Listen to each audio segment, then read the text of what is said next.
The girl was only 16 years old, but it felt like she had carried more weight on her shoulders than most people twice her age. The heavy backpack she always carried didn't hold textbooks or computer equipment, but rather the remnants of a life that refused to be contained.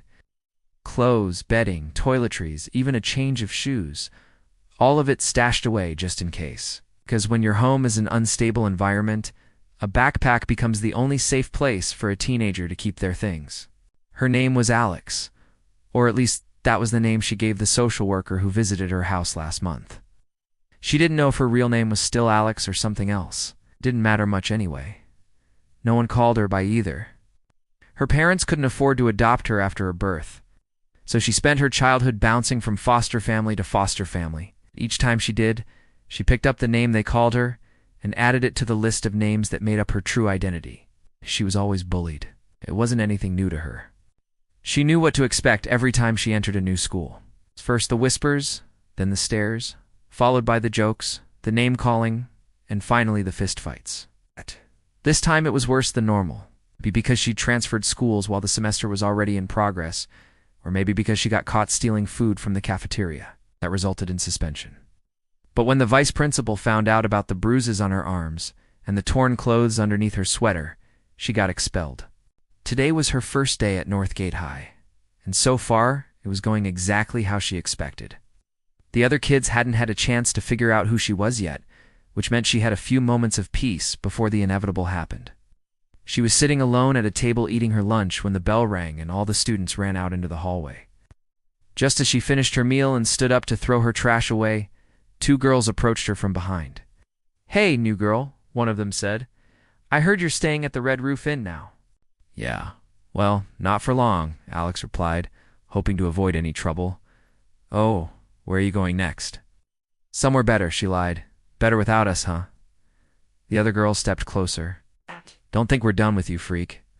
She turned to run, but the two girls were faster. They tackled her to the ground, in Rum family style. While the other kids gathered around, Alex could hear them talking about her as she curled up into a ball, trying to protect herself. Who cares if she's homeless? Doesn't give her the right to steal our food. Yeah, and she started it. She should have just stayed in her lane. Whatever. Let's just leave her alone for now. She's not worth our time. And then the laughter began again, this time with Alex as its target. She squeezed her eyes shut until the stinging in her cheeks subsided.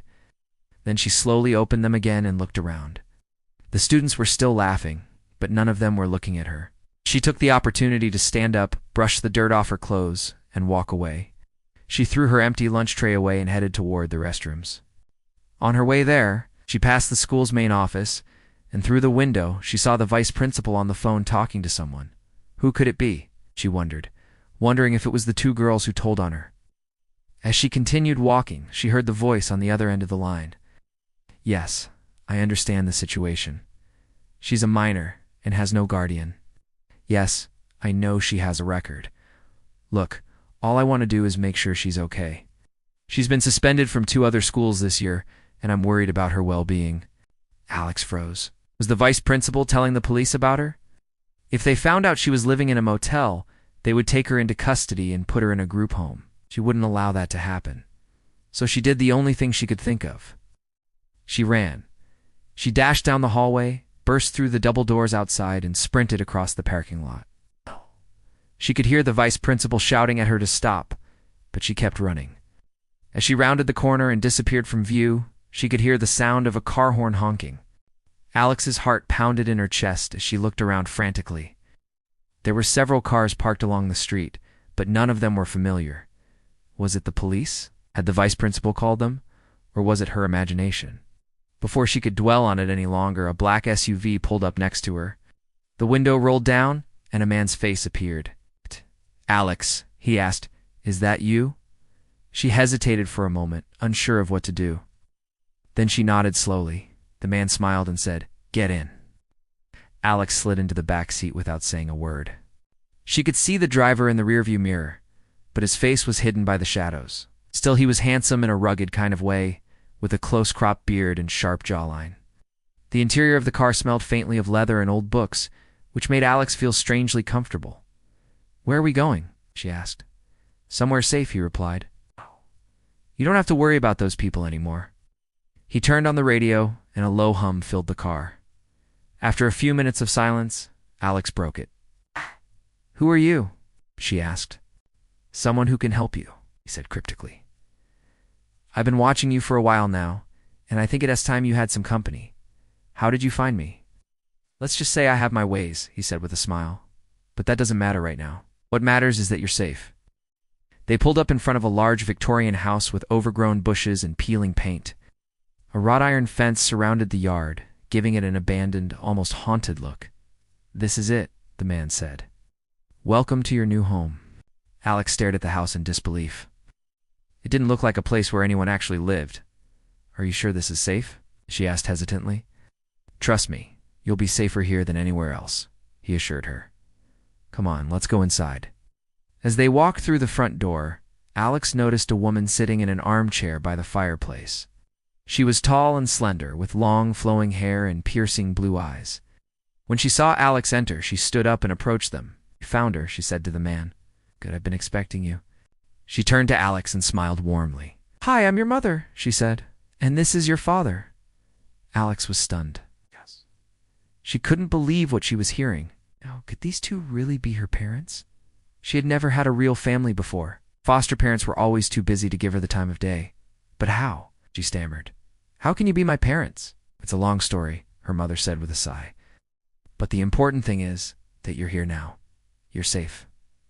"But why?" Alex asked. "Why would you take me in?" Her mother knelt down in front of her and took her hands. "'Cause you're our daughter," she said simply, "and we love you." Alex felt tears welling up in her eyes. She had never heard those words before, not from anyone. She wanted to believe them, but she couldn't shake the feeling that something wasn't right. "What do you want from me?" she whispered. Her mother's face hardened.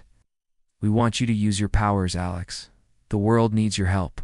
Before Alex could respond, her father placed a hand on her shoulder. "We'll talk more about that later," he said. "Right now, I want you to go upstairs and get some rest. You've been through a lot today." He led her down a long hallway and into a guest room. It was small but cozy, with a bed, dresser, and desk. A window overlooked the front yard, and sunlight streamed in through the curtains. "Make yourself at home," her father said. "We'll check in on you later." He left after giving her a tour of the house and making sure she had everything she needed. Alex spent the afternoon unpacking her things and making the room feel like her own. She was exhausted from the day's events, though, and soon drifted off to sleep. When she woke up, the room was dark. The curtains had been drawn, and moonlight streamed in through the window. Suddenly, she remembered everything that had happened. The bullying, the fight with the girls, the call to the police, the mysterious man in the SUV, and now her new parents. Was any of this real, or was she dreaming? She got out of bed and walked to the window. Outside, the overgrown bushes and peeling paint looked even more sinister in the moonlight. As she stared out into the darkness, she could have sworn she heard voices whispering her name.